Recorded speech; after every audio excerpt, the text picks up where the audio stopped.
Bienvenue sur la chaîne du Cercle, on est sur une nouvelle vidéo de la Minute MDB.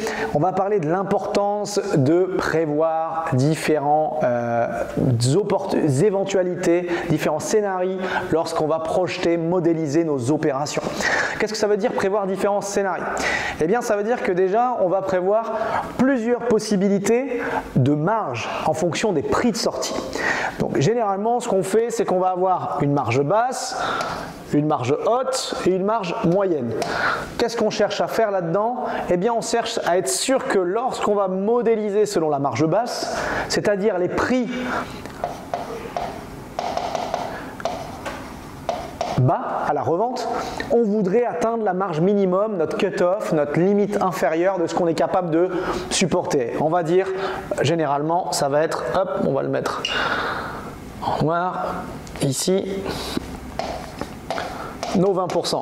Puis on va avoir notre prix moyen, on va peut-être être à 25% de marge, et notre prix de haut à 30%. Pourquoi prévoir ça et pourquoi ne pas se faire plaisir lorsqu'on rentre les prix ici? L'idée c'est de se dire quoi? Qu'est-ce qui se passe si je ne vends pas à mon prix moyen ou à mon prix haut? Eh bien au pire du pire du pire, j'arriverai sur ce montant-là. Et pourquoi on met 20%? Parce que s'il y a encore des aléas négatifs et qu'on va encore moins bien, eh bien je gagnerai peut-être que 15% de marge, 10% de marge, 5% de marge ou 0. Je fais une opération flat, nulle, je gagne rien, mais surtout je ne perds rien.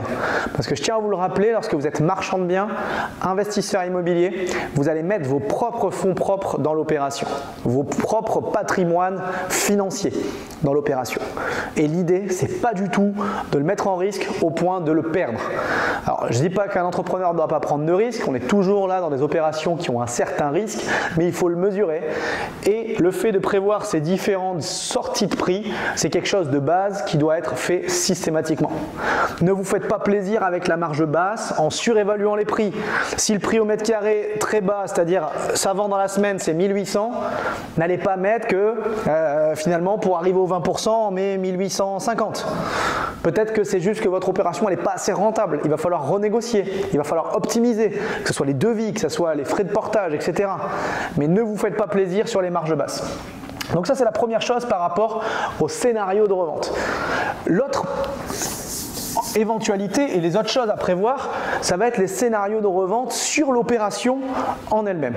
On avait parlé de la marge, mais sur le scénario de revente. Alors, qu'est-ce qu'il y a? Travaux ou pas? Vente en bloc ou pas? Construction ou pas? On va jusqu'au bout des travaux ou pas? Et tout ça, c'est quelque chose qui est important d'anticiper. Qu'est-ce que je fais? Est-ce que je fais juste un flip, un aller-retour le plus rapide possible? Ok, oui, j'imagine que je vais faire ça. C'est mon ambition, c'est mon but. Mais par contre, si pendant ma phase de pré-commercialisation, j'y arrive pas, ben, qu'est-ce que je fais? Je porte les travaux. Si oui, quels sont les coûts de ces travaux? Est-ce que je vais être capable de les assumer moi tout seul? Ou est-ce qu'il faut que je les provisionne auprès de la banque? Si je les provisionne auprès de la banque, bah, il faut que je les anticipe dans ma demande de financement. Et il faut que je connaisse mes prix de sortie, travaux finis.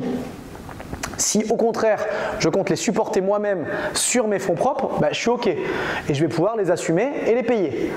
L'autre chose, dans le cas d'un immeuble, vous achetez un immeuble ou un ensemble immobilier, vous prévoyez de vendre en bloc pour un investisseur. 6 mois plus tard, le compromis numéro 1 a pété au bout de 3 mois et puis vous êtes toujours sur votre opportunité de vente en bloc, votre idée de vente en bloc, mais ça ne marche pas. Qu'est-ce qu'on fait? On découpe. On découpe avec, sans travaux, qu'est-ce qu'on fait? Est-ce qu'on vend juste des plateaux? Est-ce qu'on en vend des plateaux finis, une partie non rénovée? L'idée c'est de se dire qu'est-ce que j'imagine dans les pires des scénarios, dans les pires cas, et si tout ne se passe pas comme prévu, comment je peux faire?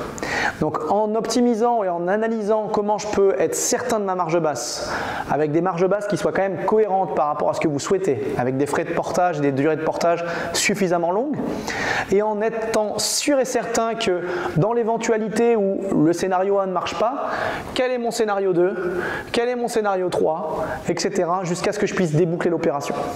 On est d'accord que vous n'allez pas pouvoir anticiper 100% des cas de figure, Mais des compromis qui pètent, des marchés qui se retournent, des travaux qui ne se passent pas toujours aussi bien que ça, des difficultés à visualiser un après-travaux, des difficultés d'obtenir des financements bancaires pour les acquéreurs, etc., etc.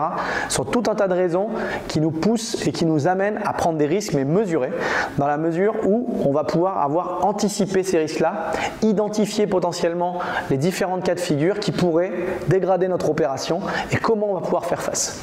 Et c'est véritablement ça, la capacité d'un marchand également, c'est de se dire, des fois il y a des opérations qui vont très très bien se dérouler, comme le scénario type qu'on avait envisagé, et puis d'autres qui vont plutôt mal se dérouler, les ventes ne se passent pas comme il faut, la commercialisation est plus compliquée, les travaux également, etc. Et qu'est-ce qu'on fait, comment on le fait? Et c'est ça qu'il faut que vous anticipiez, c'est ça qu'il faut que vous regardiez, et c'est là où vous pouvez prendre des risques majeurs sur vos opérations. Donc attention à bien modéliser vos opérations. Encore une fois, l'idée c'est de faire une activité professionnelle qui nous ramène de l'argent, qui ne nous mette pas trop en difficulté par rapport à cela. Alors je ne dis pas que tout est toujours tout rose ou tout est toujours tout noir, mais il faut essayer de faire en sorte de lisser un maximum et de faire en sorte que même si le pire arrivait, on soit toujours gagnant ou en tout cas pas perdant.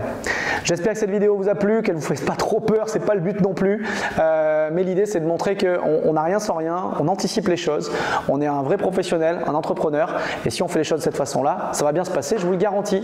À très bientôt sur la chaîne du Cercle, on se revoit pour de nouvelles vidéos.